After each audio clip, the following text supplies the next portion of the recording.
Shavua Tov, Shavua Tov. We are back with a rather horrible story with Shaul Achimelech. I don't know whether you read on or you heeded my warning at the end of last shiur. If you didn't want a spoiler, don't read on. So we'll just do a little bit of recap. Very briefly, David realized Shaul was after him. They had the whole episode with Jonathan and the arrows and all that stuff. David ran away. He ended up in a place called Nov, which was a city full of Kohanim. He asks Achimelech, the Kohen Gadol, as it appears, for food and weapons. So he says, I've only got this showbread. He says, well, give it me anyway. And I've only got Goliath's sword. He says, well, I'm taking that anyway. And Achimelech, it's clear that Achimelech is not comfortable with all of this, but nevertheless, that's what happens. And lurking in the shadows at that time was the pantomime villain, Doeg, the Edomite. And he saw all this was going on and kept it to himself. Shaul then has one of his psychotic episodes and accuses everybody around him, all of his servants. Here we're I'll just put the text on the screen. It's in chapter 22 if you're following in your own sefer. Verse 7, Jeffrey, if you wouldn't mind. No, don't mind. Thank you. Saul said to his servants who were standing about him, listen now, fellow Benjaminites. Is the son of Jesse going to give you all fields and vineyards? Is he going to make you all captains of thousands and captains of hundreds? Stop there for a sec, Jeff. Stop there for a sec. So this is Shaul now saying to his saying to his men, you owe me loyalty. And I showed you last week where Shmuel, the prophet, had predicted that the kings would take fields and vineyards and take people and make them into his servants, and would take property off people as a king. This is when Shmuel was first told they wanted a king, and he said, you won't like it, this is what's going to happen. But so Shaul says, you lot all owe me, and now look what you've done. Verse 8. That you have all organized against me, and no one revealed to me that my son covenanted with the son of Jesse, and that none among you is distressed for me, or reveals to me that my son has incited my servant to rise up and ambush me, as clearly as this day. So he says to them, you've all rebelled against me. You've all conspired against me. Nobody feels sorry for me. Nobody told me what was going on. You're all after me. You're all against me. And that, of course, is part of his paranoia. We know that he's having one of his episodes because in verse 6, we see that he's holding his spear in his hand. And we showed you last week, if you remember, all the places where he has this ruach ra'ah that comes upon him, this mishigas that comes on him, this psychosis, this episode of paranoia. He's holding his spear. So that was the clue in verse 6 that he's having a psychotic episode. This particular one is extremely paranoid. He thinks everybody is against him. And then pipes up the villain, Doeg the Edomite, verse 9, Jeffrey. Then Doeg the Edomite, who was appointed over Saul's servants, spoke up and said, I saw the son of Jesse come to Nov, to Achimelech, son of Ahitub. He inquired of Hashem for him and gave him provisions, and he gave him the sword of Goliath, the Philistine. Okay, stop there. So Doeg reports that David went to Nov, and Achimelech did 3 things, none of which actually he did. Hang on a sec, sorry. No, they must be hung up. Sorry about that. Somebody wanted the car keys. Right. So Doeg accuses Achimelech of 3 things, none of which he actually did as accused. Do we see that he inquired of Hashem on David's behalf? No, we don't. He did not. We don't see that at all. David never asked him to do it, and he didn't do it. He didn't go into the Urim B'Tumim and say what's going on. So that's an outright lie by Doeg. And gave him provisions. Well, that's sort of true, isn't it? But he gave him provisions very reluctantly. He gave him the showbreads, but he didn't want to give him. It's very clear from the text that he did not want to give that food. He tried not to give it. And anybody reading the text will be able to see that was reluctant. And the 3rd thing, and he gave him the sword of Goliath the Philistine. Is that true? It's not true. Why is that not true, Michael? He took the sword. He took the sword. He told him where it was. He says, I've not got any weapons. The only thing we've got here is Goliath's sword, which is over there behind, and it was hidden, in fact, if you remember. And he says, if you want it, you can take it. Implication, I'm not giving it to you. So the way that Doeg has painted the scenario to Shaul is not correct. Part of it is an outright lie, and the other 2 parts of it are partial lies. Now, why has he done that? He's done it to save his own skin, because he's trying to deflect the blame for this. Shaul is blaming, in verse 8, Shaul has blamed all of his men around him and has accused them of rebelling against him, of not caring about him, of not being sorry for him, of not telling him that Jonathan, his son, was in cahoots with David. And Doeg is trying to squeeze out of the blame, and he says he's trying to deflect the blame onto Achimelech, which he does very successfully. So, bearing in mind Shaul's mental state now, this is up to what we did up to now is what we did last week. So now we're going to move on and see the king Shaul's response to this news that Achimelech has inquired of David, inquired of the Lord on behalf of David, given him provisions, and given him the sword of Goliath.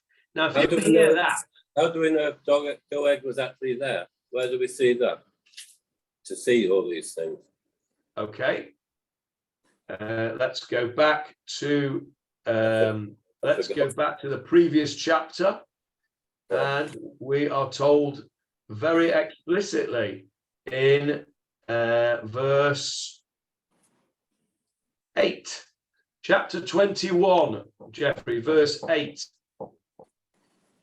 I'll go do verse 7 first.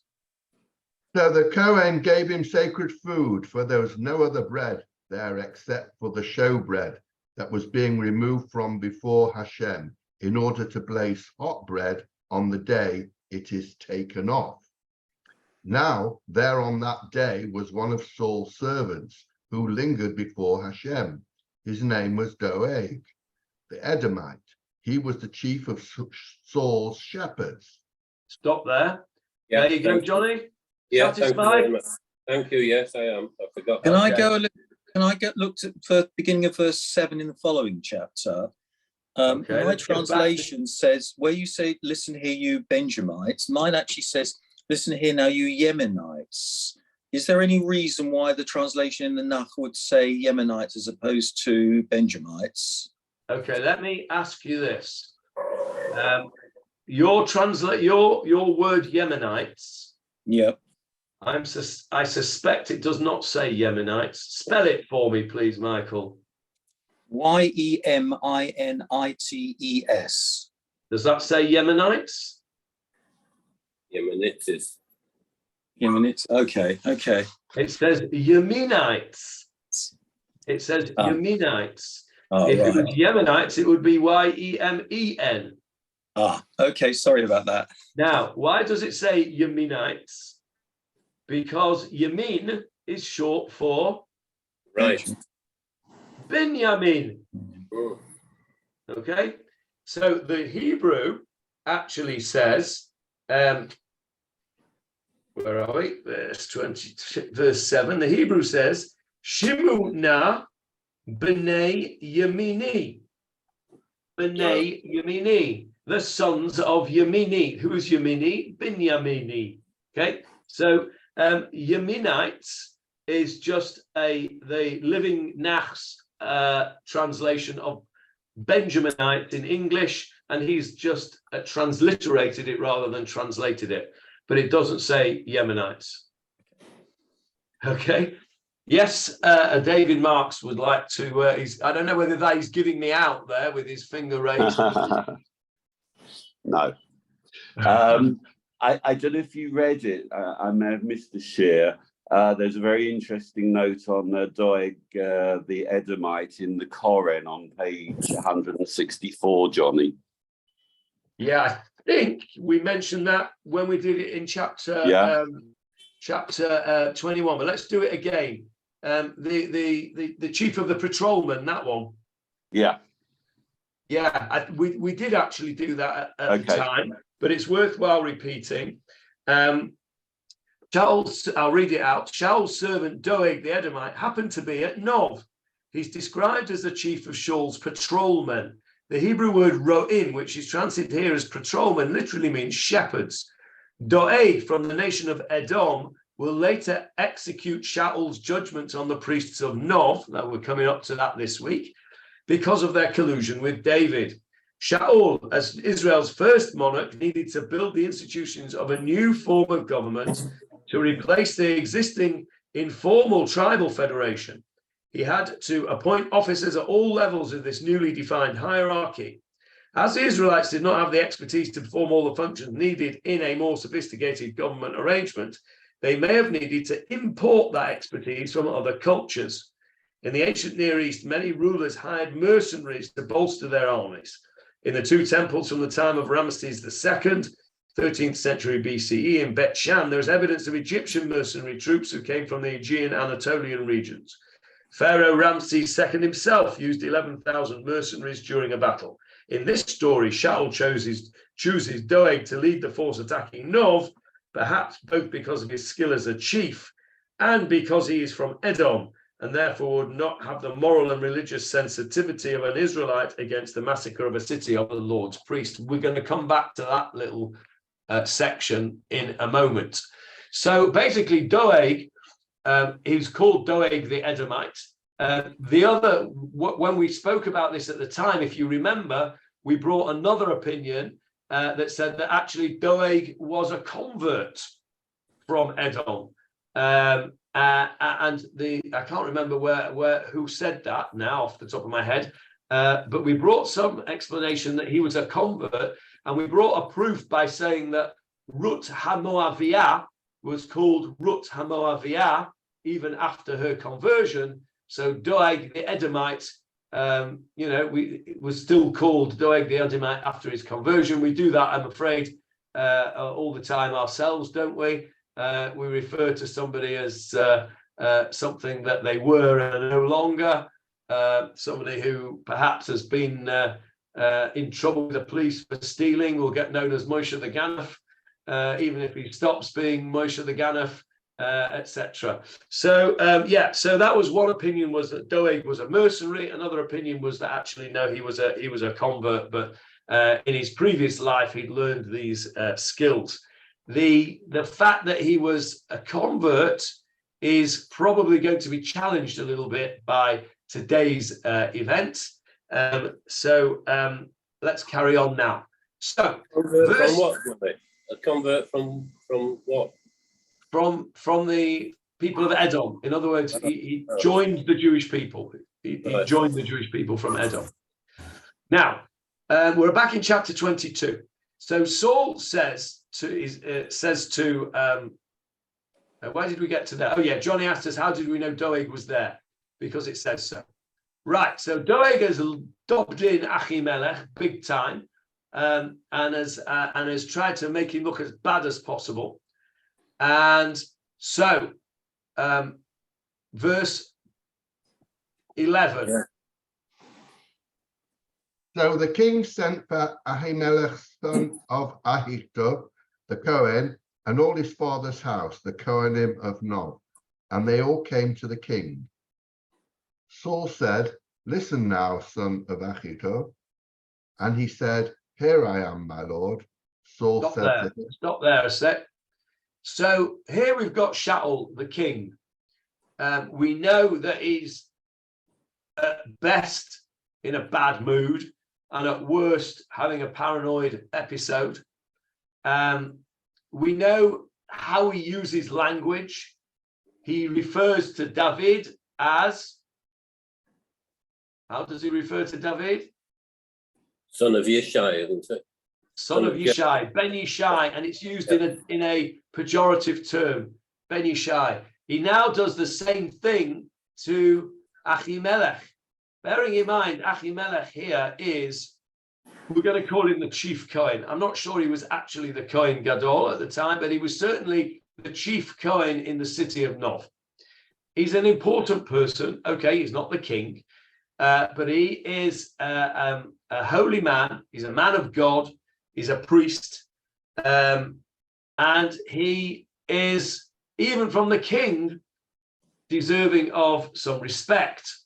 He gets none at all. And he doesn't even get his name. He's referred to as Ben Achituv, in the same way as David. It's almost like Shaul is so disgusted by these people, he can't even bear to say their name. So Ben Achituv, these kids. Shmana, listen now, son of Achituv. And how does Achituv respond? Hineni Adoni, here I am, my master. He's subservient, he's polite, he's respectful, and he answers it in a correct way. And verse 13, Jeffrey. Saul said to him, "Why did you organize against me, you and the son of Jesse, by giving him ambush me? Giving him food and a sword, and inquiring of God for him, so that he could arise and ambush me as clearly as this day." Okay, so stop there.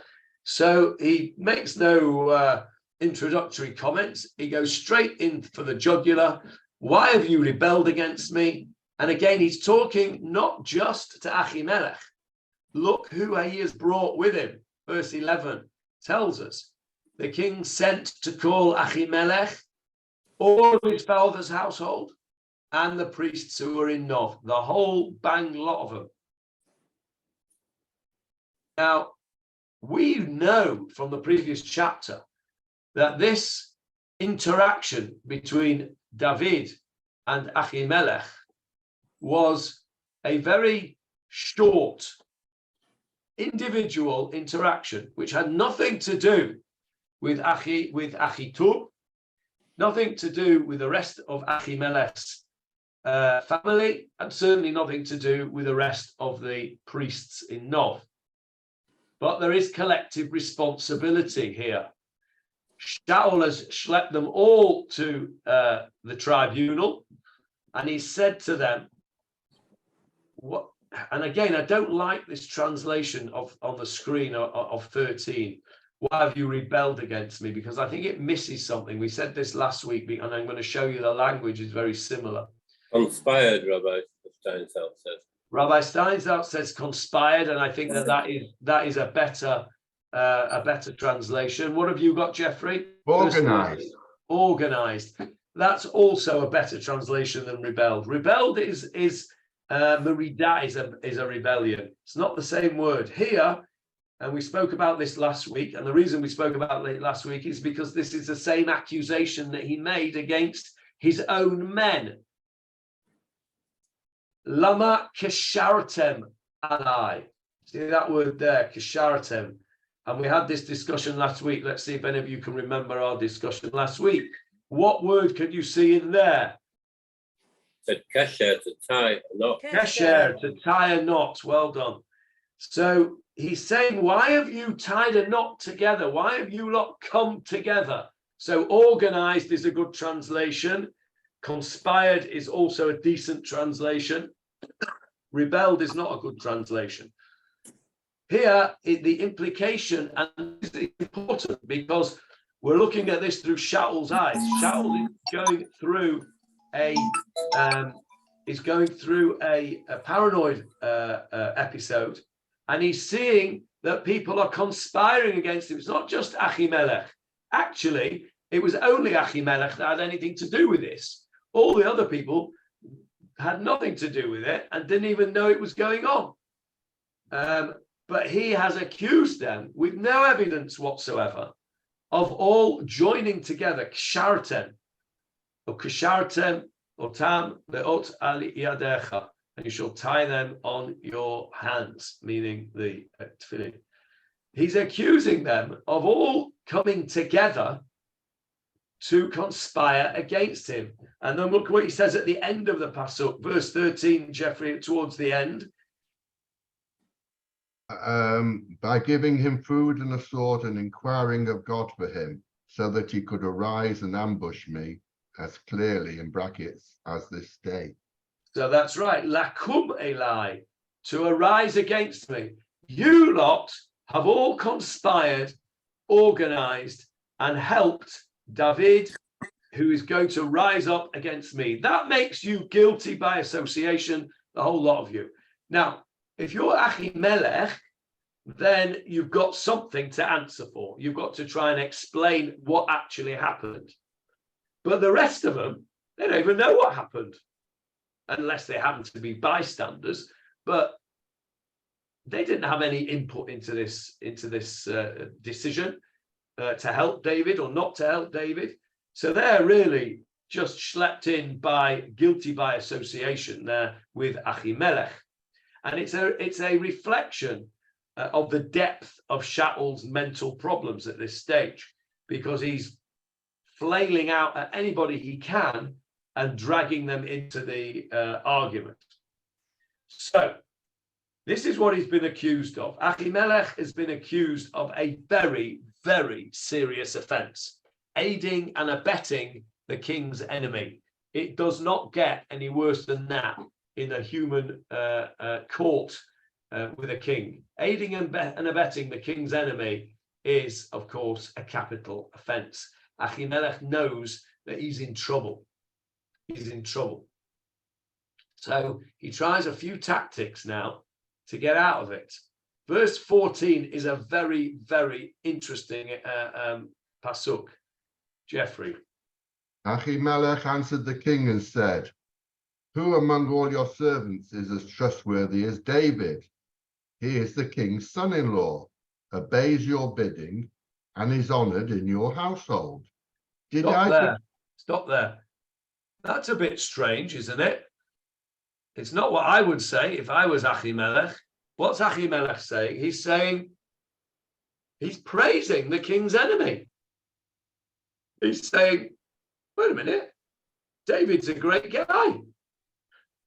Sure, I'm going to help him. He's a great guy. He's your best man. He's your son-in-law.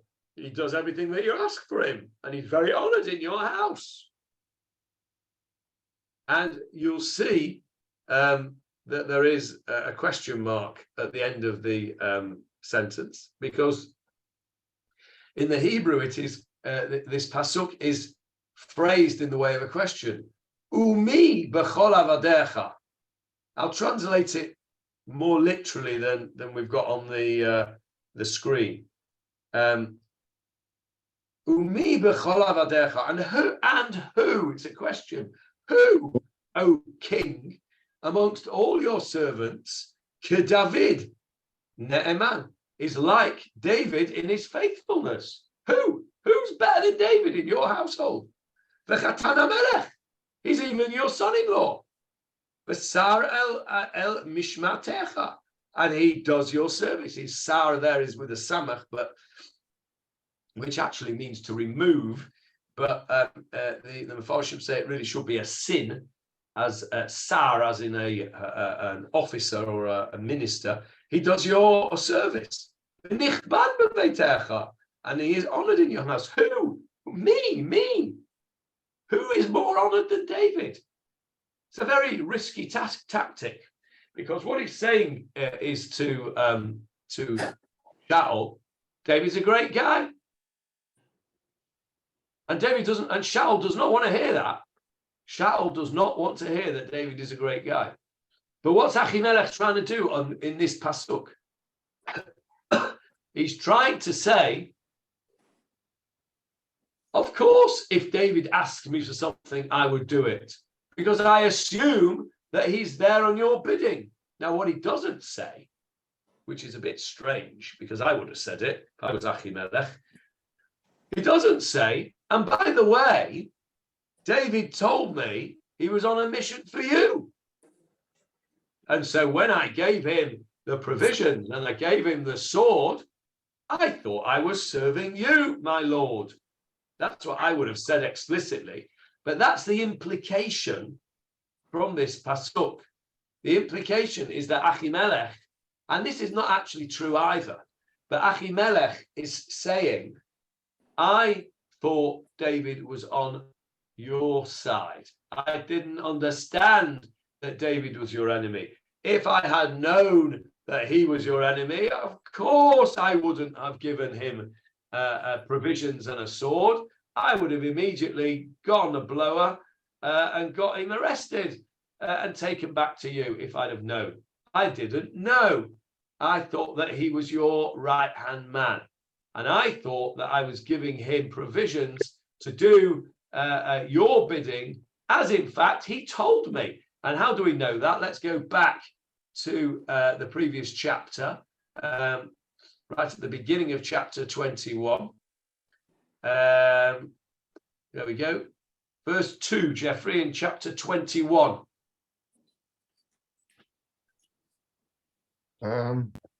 David came to Nob, to Achimelech the Kohen. Achimelech hurried to greet David and said to him, why are you alone with no one accompanying you?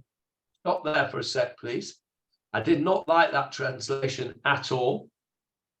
Could you read the Steinsaltz translation, Johnny, please, of chapter 21, verse 2? Yeah. David came to Nob, to Achimelech the priest, and Achimelech hastened towards David. Okay, and so they've got, that's pretty much the same translation as Jeffrey said. I'm going to look at the Koren. I'm going to look at the Koren because that's what I've got open. 21, verse 2 says, Jonathan came back to town. David came to Nob, and Achimelech came trembling out toward David, which is what this translation on the screen says. Trembling. You both had, Johnny and Jeffrey both had hastening or hurrying as the translation for this word, Vayecherad Achimelech. What's the root of that word? Yecherad is tremble, isn't it? It is tremble. Correct. And that's what the translation is on our screen there. Look, yeah. So what's the root of the word? What? I nearly said it then. Vayecherad. Chet Reish Daled. What word do we know that is used commonly for that? Charedim. Charedim. Why are the Charedim called Charedim? Because they tremble. They tremble before God, theoretically. Okay, so Vayecherad means to tremble. And here it's a trembling of fear. Achimelech is trembling towards David. And that's why I don't like the translation of Jeffrey and Johnny, because it's not giving us that idea that Achimelech was fearful. Why is he fearful? Because he smells a rat. Something's not right. And he asks a few questions. And he says, why are you alone? This is not right. David, the king's son-in-law, head of the army, what are you doing on your own? And presumably because he was running away, David, he might have looked a bit bedraggled and what have you. Why are you alone? Why have you got no shamus with you? Why have you got no army with you? And I just stick up for Rabbi Steinsaltz. He adds in his own little words afterwards, Achimelech was excited to see David, as important figures did not often visit him. Now, alternatively, the verse means that Achimelech went towards David trembling. Ah, okay. So Rav Steinsaltz has redeemed himself. Yeah. Really good. Okay. So yeah, this idea of trembling is important, because Achimelech, he smells a rat here, and he says, why are you alone? There's something not going on. But look what David answers him. This is what's important. I won't go at verse 3, Jeffrey, in chapter 21. David said to Achimelech the Kohen, the king ordered me on a mission and told me, no man may know anything about the matter for which I have sent you and commanded you. Thus, I inform my attendants to be at a certain secret place.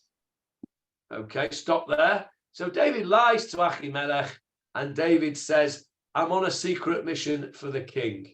Okay, let's go back to our chapter now, chapter 22.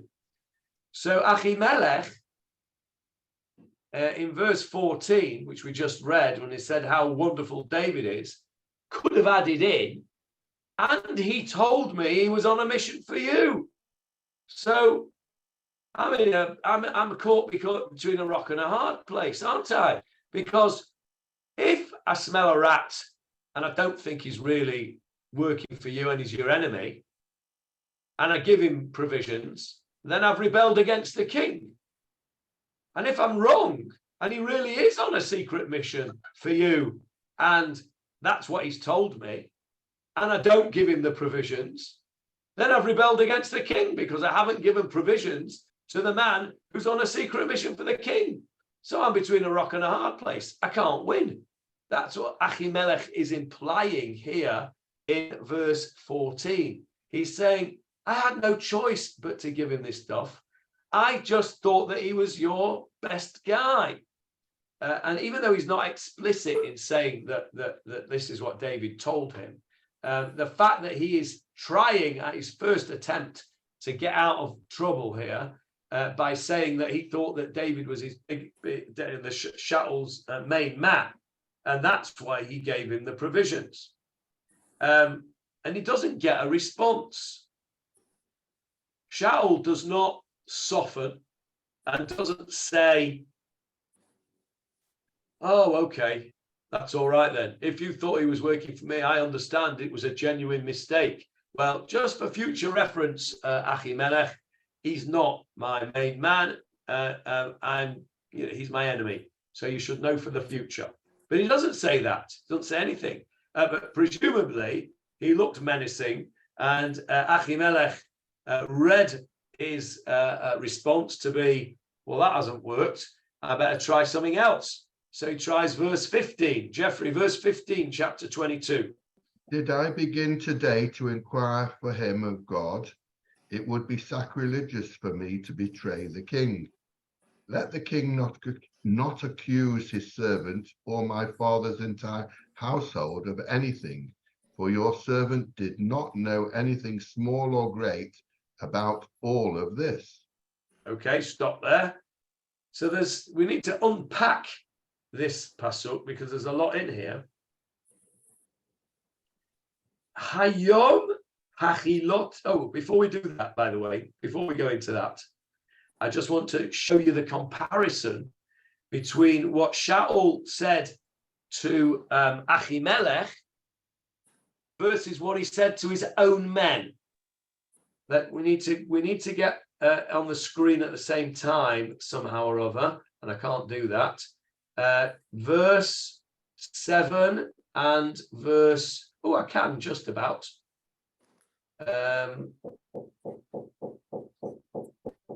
Yes, there, verse 7 and verse 13. You can just see it on the screen, the top verse and the bottom verse. Jeffrey, I'm going to ask you to read for me verse 7 and then verse 13 together, with missing out the in-between verses.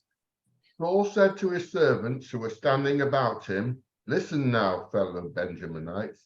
Is the son of Jesse going to give you all fields and vineyards? Is he going to make you all captains of thousands and captains of hundreds?" Saul said to him, "Why did you organize against me, you and the sons of Jesse, by giving him food and a sword and inquiring of God for him, so that he could rise and ambush me as clearly as this day?" Okay, so the two psukim there. First of all, he says, Shimuna b'nei Yamini. Can you see that? Listen up, hearken now, O Yaminites or Benjaminites. Okay, and listen up, and you'll see that he says the same expression. Hang on a sec, exactly where that expression is. It's in one sec.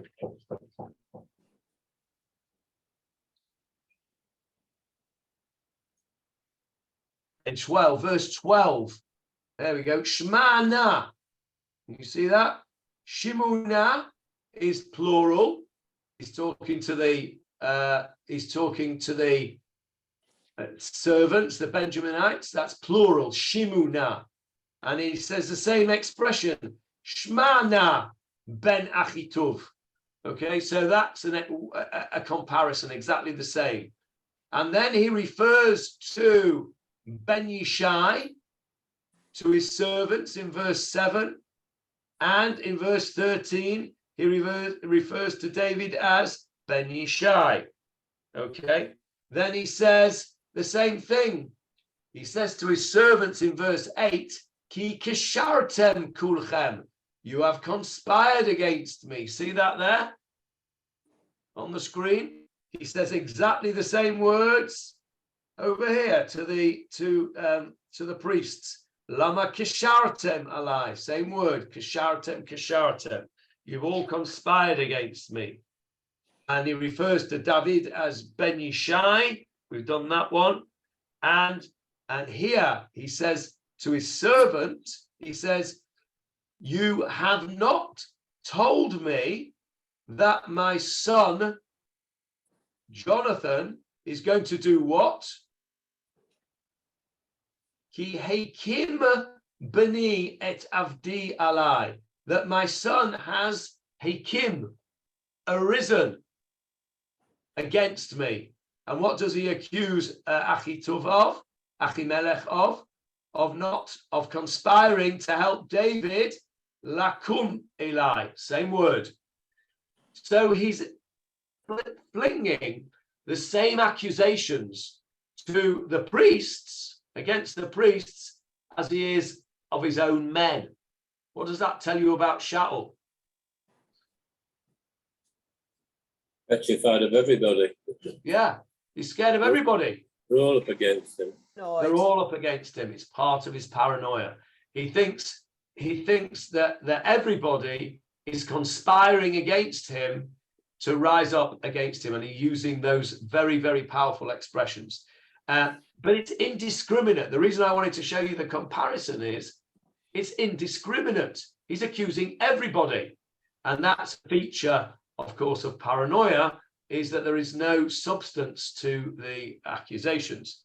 Like we said last week, on that lovely piece of wood in Jeffrey's parents' house, just because you're paranoid doesn't mean they're not out to get you.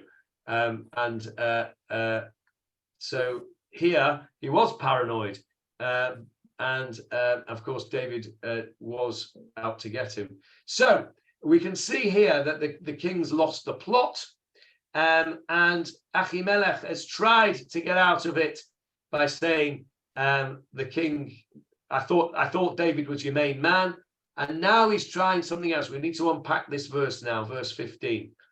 Have I begun today to inquire of God on his behalf? What does that mean?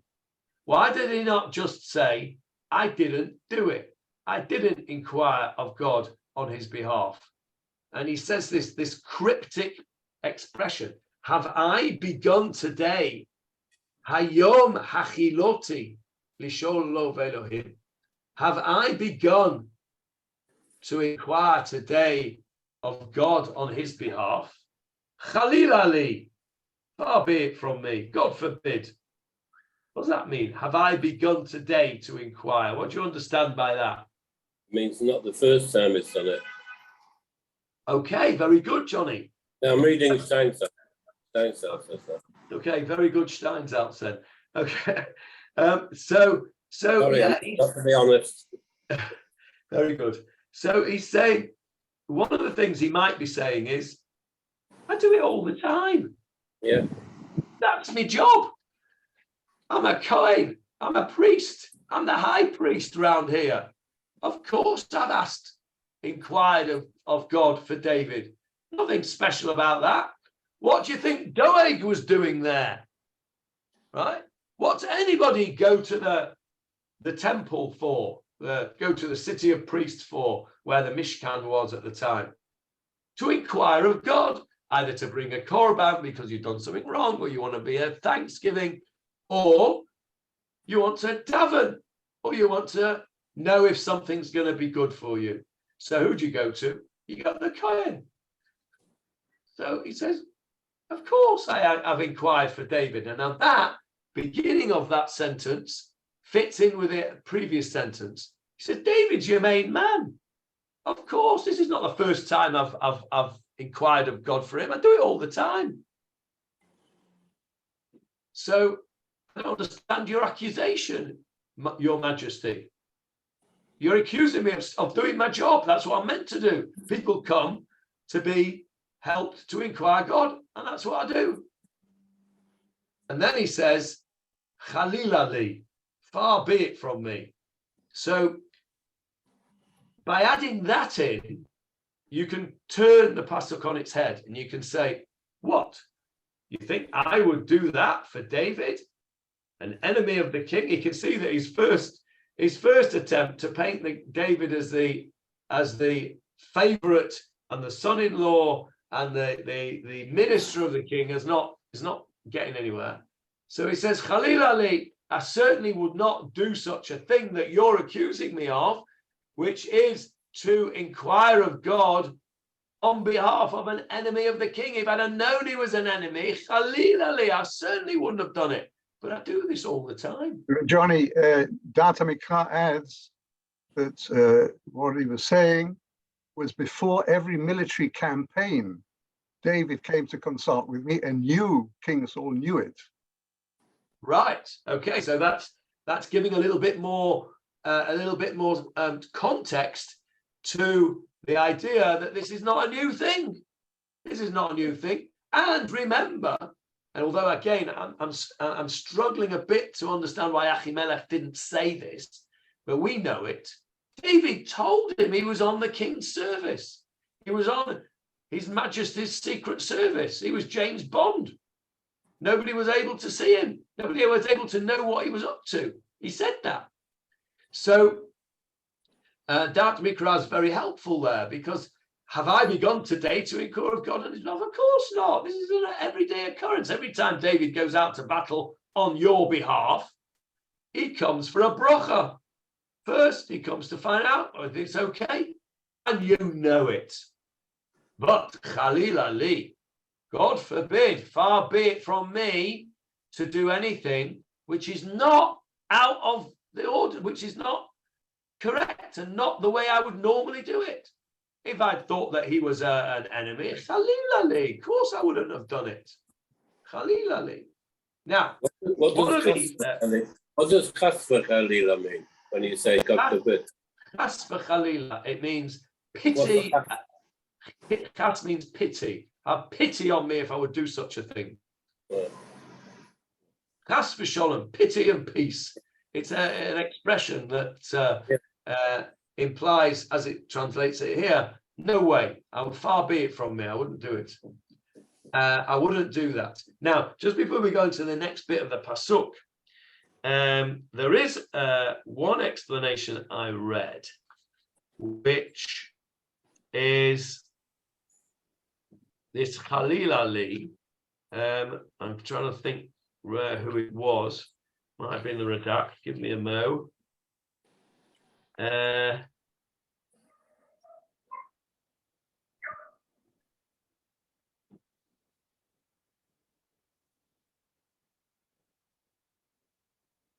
So yeah, alternatively, it might mean, far be it from me, no, far be it from you, king, to suspect me of such a thing. So, have I begun today to inquire of God on his behalf? Far be it from me. In other words, how can you possibly accuse me of that? I don't like that explanation. I prefer the first explanation that puts the Chalila Li, far be it from me, rather than far be it from you. In other words, don't you accuse me. And the reason I prefer it is because of the trop. Look at the trop.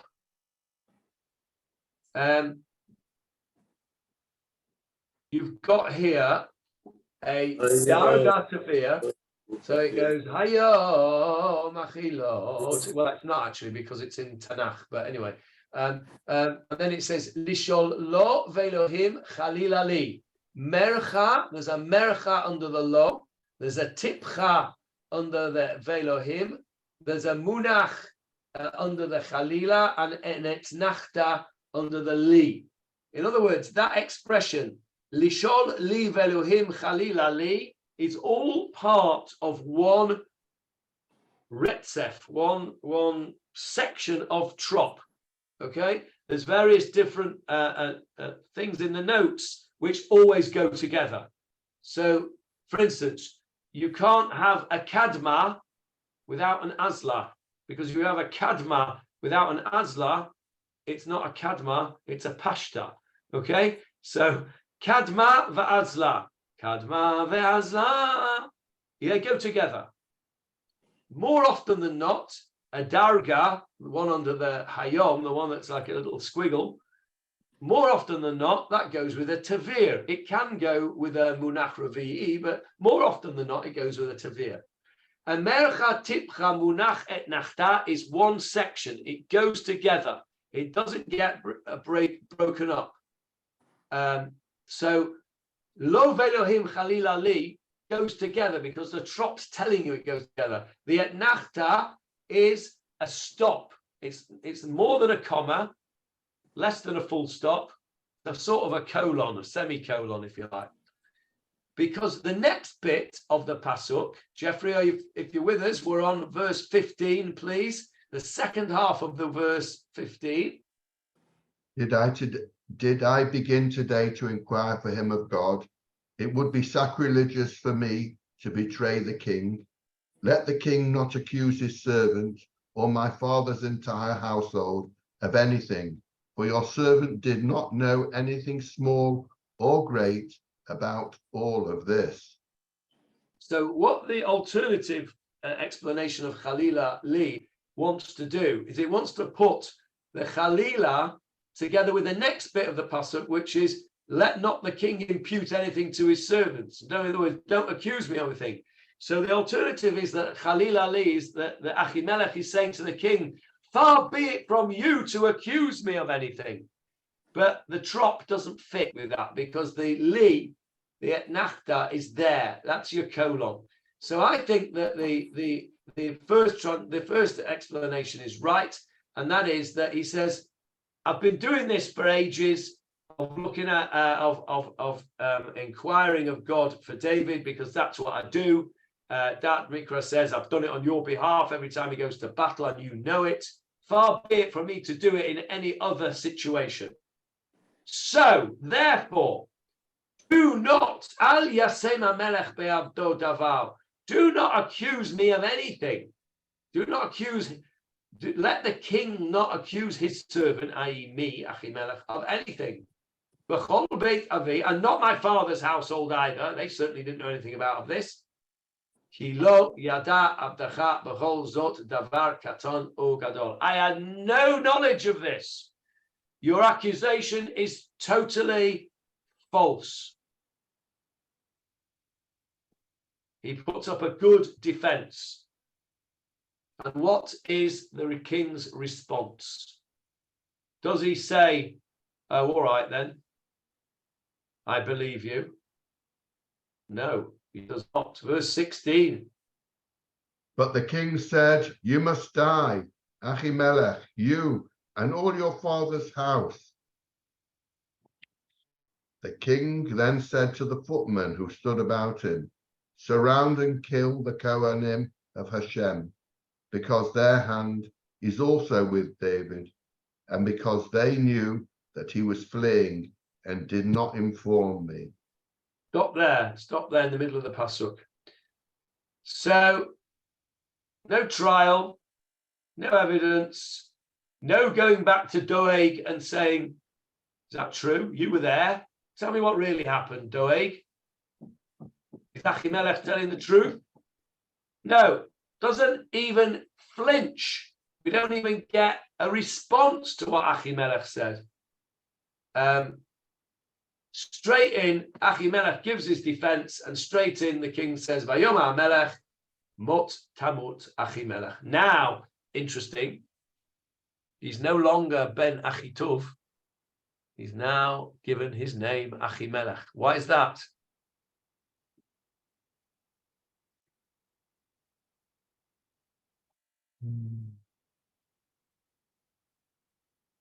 Why is that? Why is it now not referred in the derogatory term of Ben Achitov? It's going to cleanse him of his sin of conspiring against the king. Say that again, Michael. He's cleansing him of his guilt by when he executes him. He's cleansing him of his sin of.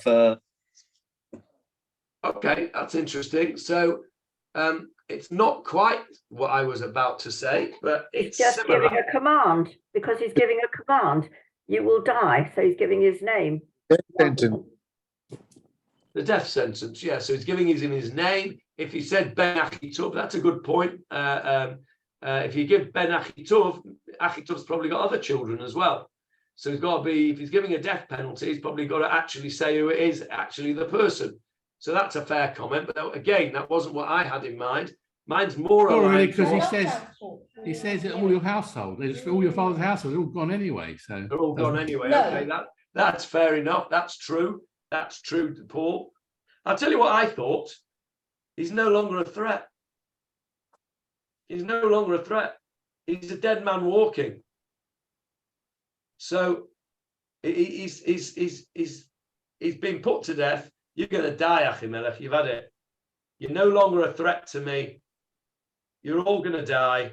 And so therefore, he doesn't need to use that derogatory expression anymore. He's shown the ultimate power. Why do you use a derogatory expression against somebody? Why do you call somebody Ben Yishai or Ben to get one over on him?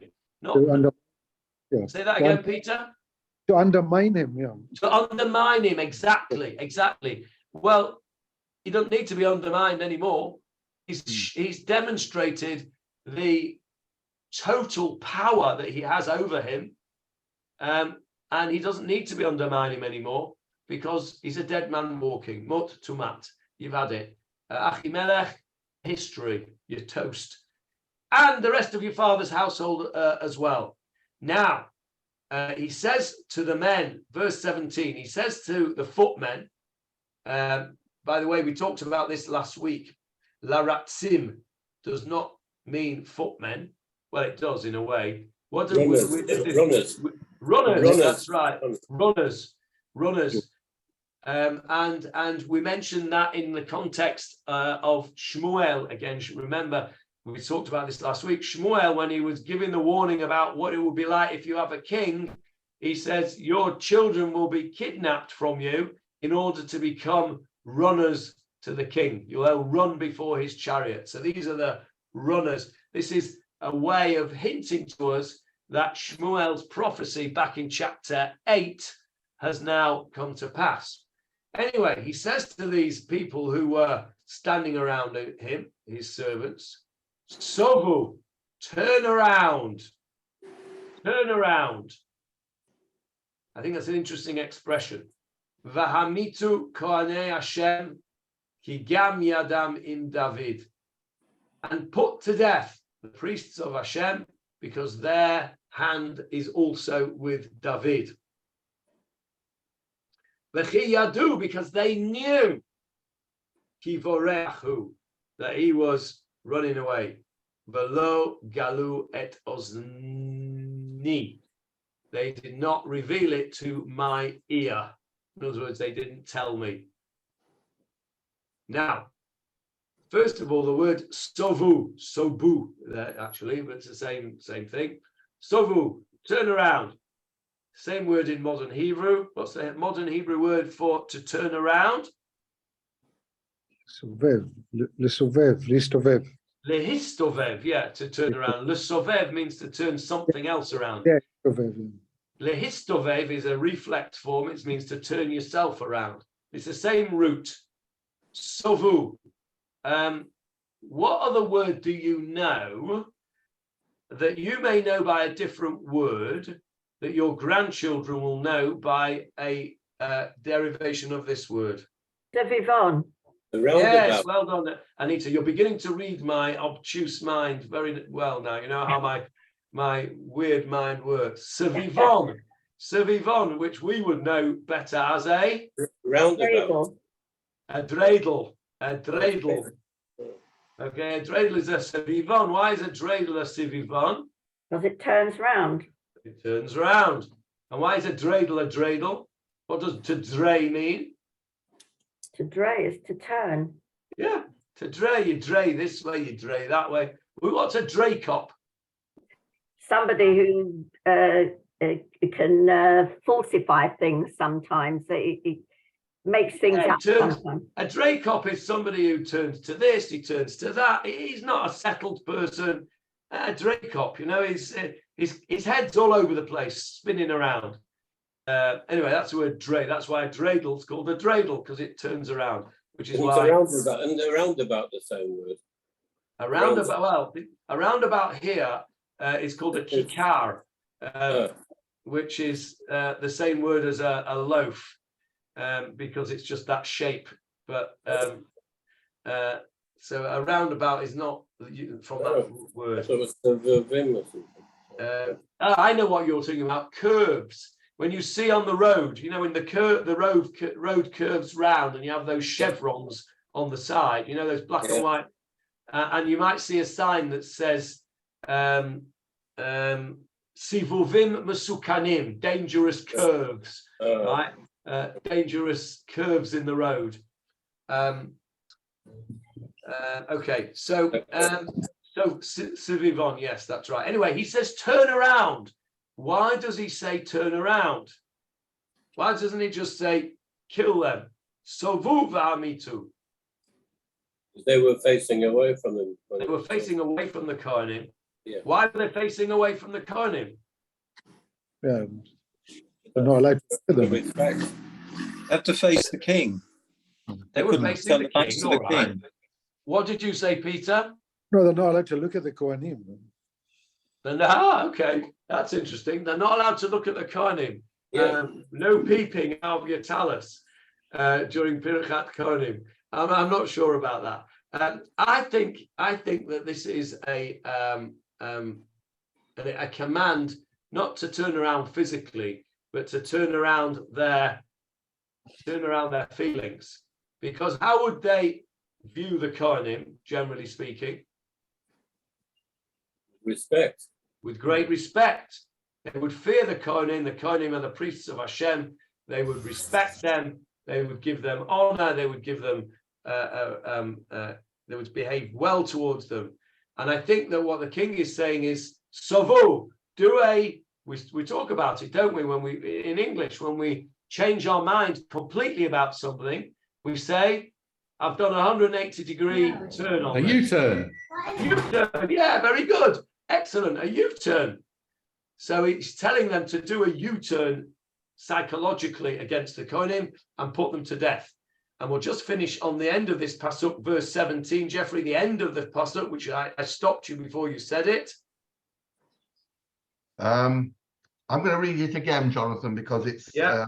I might read the whole verse. Yeah, the king then said to the footmen who stood about him, surround and kill the Kohanim of Hashem, because their hand is also with David, and because they knew that he was fleeing and did not inform me. But the servants of the king were not willing to send forth their hand to slay the Kohanim of Hashem. So the king... Stop there. Wow. What a statement that is. V'lo avu avdei Achimelech lishloach et yadam lifgoa b'kohanei Hashem. The king has given them a direct commandment: kill these people, and the servants refuse. They said, "No, we're not doing it." It wasn't reasonable. Yes, It wasn't reasonable. Oh, Paul, don't drag me in there. They have gone against the king's commandments. A very brave thing to do. The king tells you to go and do something important as that, particularly knowing that the king is volatile, to say the least. Very brave of the king's servants. They're not prepared to do it. Presumably because they knew it wasn't reasonable. Presumably they know Saul by now. They know that he's got a mishigas on him. He's having one of his dues, as my patients used to call them, having a do. So he's having one of his dues. He's paranoid. He's not behaving rationally. He's not behaving reasonably. And they say no, and it's very brave of them to do so. I don't see anywhere that they get any credit for that, but I would give them credit for that, because that was not an easy thing to do, to disobey the king. Especially this king who's got history and he's very volatile, very violent man, and you'll see in a moment he's just about, well, he's already said kill the whole lot of them, and they say no, they're not going to do it. No wonder he's paranoid. Even his servants won't do what he asks. Well, it's chicken and egg, isn't it, Michael? What comes first? What comes first? Okay, so we will not read verse 18. I've taken it off the screen so that you do not have a spoiler if you haven't already read on. We will start at verse 18 next week and see what the king does when his servants refuse to kill the priests of Nov. Any questions on today's shiur? No? Well, that's good. Shavua Tov then. See you all. Thank you. Thank you. All right. Thank you, Johnny. Bye. Thank you, Johnny.